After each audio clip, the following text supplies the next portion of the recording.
Hello drama lovers, আর Chinese drama little thing call first লাভের part 35 নিয়ে চলে এসেছি। তাহলে চলো আর বেশি দেরি না করে শুরু করা যাক। তো পার্টের শুরুতেই আমরা দেখি ইউনিয়ন যখন মডেল রুম চেক করতে যায় তখন ও নোটিস করে কোনো একটা কারণে মডেল রুম বন্ধ আছে।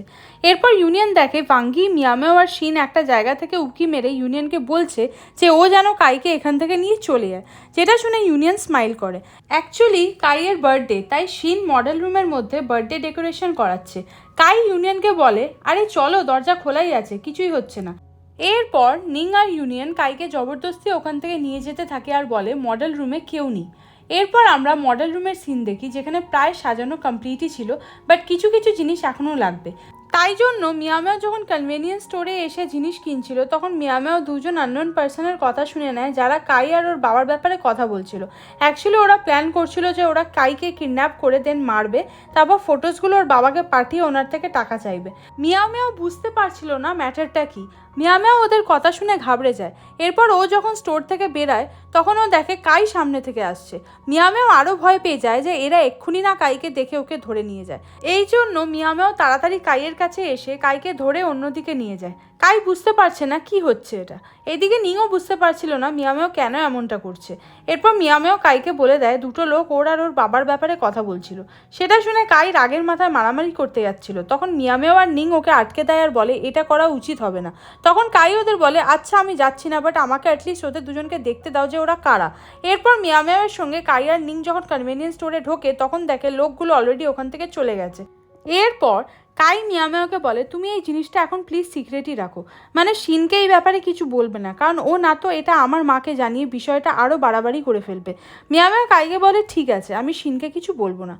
এরপর আমরা দেখি মিয়ামেও যখন কনভেনিয়েন্স স্টোর থেকে ফিরে মডেল রুমে আসে তখন ও শিনকে কিছুই বলে না যে ও কনভেনিয়েন্স স্টোরে দুজন লোকের কথা শুনেছে যারা কাইয়ের ক্ষতি করতে চাইছে।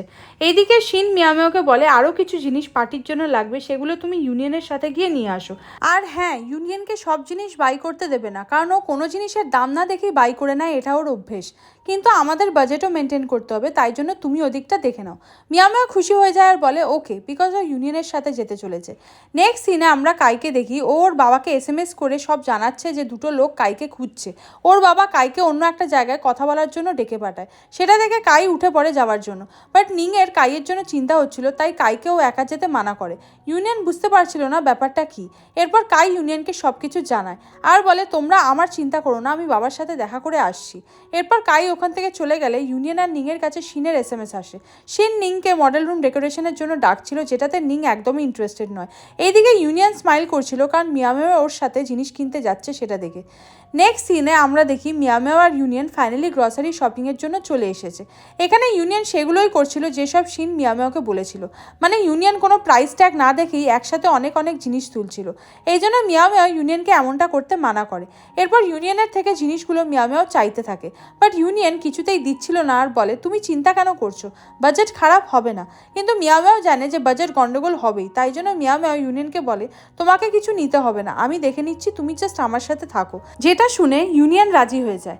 এদিকে আমরা নিংকে দেখি নিং খুবই রেগে যাচ্ছিল আর মনে মনে বলছিল আমাকে একা মডেল রুমে রেখে সবাই কোথায় চলে গেল, আমি একা একা কিছুতেই ডেকোরেশন করব না।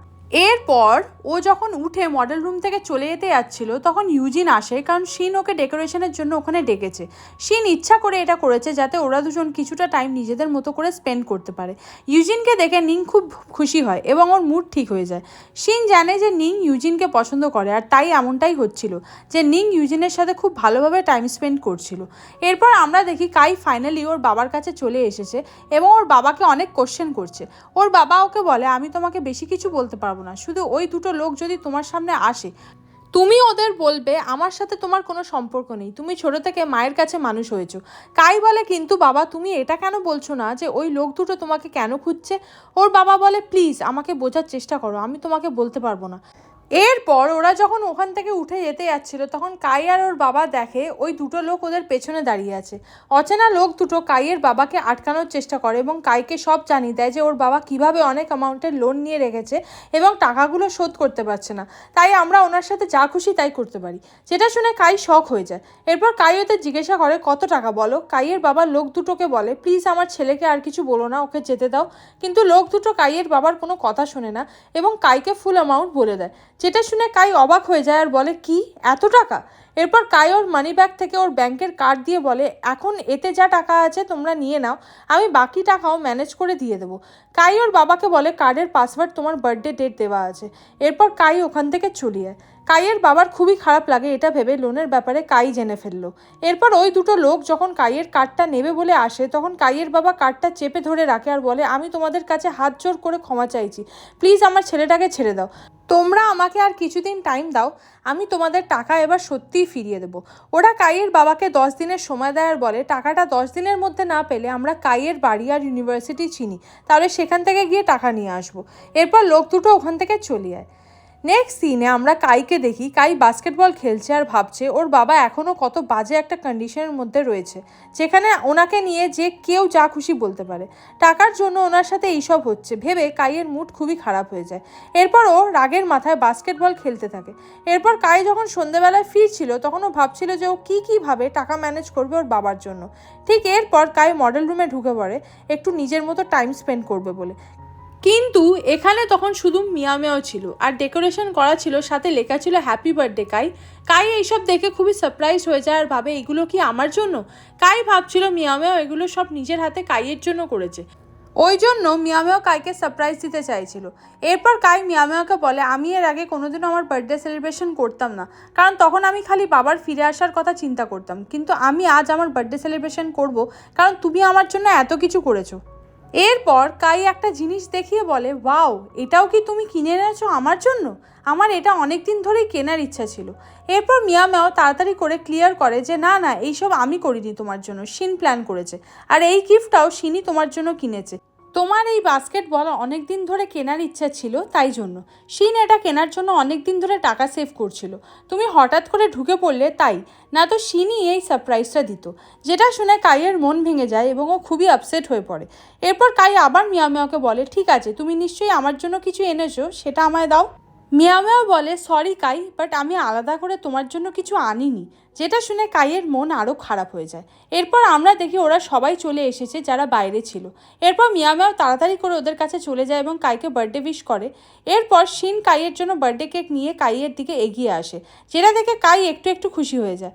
এরপর নিং কেকটা দেখে শিনকে বলে তুমি তো কেকের ওপর এমন করে লিখেছো যাতে সরি আর বার্থডে উইশটাও একসাথে কমপ্লিট হয়ে যায়। যেটা শুনে সবাই হাসতে থাকে। এরপর কাইকে ক্যান্ডেল ব্লো করতে বলা হয়, কিন্তু কাই বলে ও একা না, সবাই একসাথে ক্যান্ডেল ব্লো করব। এরপর ওরা সবাই মিলে ক্যান্ডেল নিভিয়ে দেয়। দেন ফাইনালি কাই কেক কাট করে এবং শিনকে ক্ষমা করে দেয় লেগ ফ্র্যাকচার হওয়ার মিথ্যের জন্য। কাই এরপর শিনকে থ্যাঙ্কস বলে সব কিছুর জন্য, যেটা শুনে শিন খুব খুশি হয়ে যায়। এরপর আমরা দেখি ওরা যখন পার্টিটা খুব মজা করে কাটাচ্ছিল তখন মিয়াও সাইডে গিয়ে ইউনিয়নকে ডাকে। ইউনিয়নও মিয়াওয়ের কাছে চলে আসে, যেটা পেছন থেকে কাই দেখছিল। এরপর মিয়াও যখন ইউনিয়নকে একটা জিনিস গিফট করে যেটা ইউনিয়ন মর্নিংয়েই বাই করতে চাইছিল, বাট মিয়াও ইউনিয়নকে সেটা নিতে দেয়নি। এটা বুঝতে পেরে ইউনিয়ন খুবই খুশি হয়ে যায়। পেছন থেকে কাই ওদের দেখে খুবই জেলাস ফিল করছিল। এরপর ইউনিয়ন আর মিয়াও যখন গেম খেলতে বসে তখন মিয়াও সফট ড্রিঙ্ক খেতে গিয়ে ভুল করে ওর জ্যাকেটটা ভিজিয়ে ফেলে। দেন মিয়াও ওর জ্যাকেট খুলে ফেললে ইউনিয়ন ওর জ্যাকেটটা মিয়াওয়ের গায়ে দিয়ে দেয়, যে সব কাই নোটিস করে খুবই রেগে যাচ্ছিল। বাট মিয়াও ইউনিয়নের এমন করাতে ভীষণই খুশি হচ্ছিল। এরপর ওরা আবারও যখন গেম খেলতে বসে পড়ে পেছন থেকে কাই ওদের দেখে ভীষণভাবে রেগে যায় এবং অতিরিক্ত পরিমাণে ড্রিঙ্ক করতে শুরু করে। সো হাই ড্রামা লাভার্স, এখানেই এই পার্টটি শেষ হলো। এই ড্রামার নেক্সট পার্টের নোটিফিকেশন পেতে প্লিজ চ্যানেলটিকে সাবস্ক্রাইব করে রেখো। তো দেখা হচ্ছে এই ড্রামার নেক্সট একটা পার্ট নিয়ে। বাই।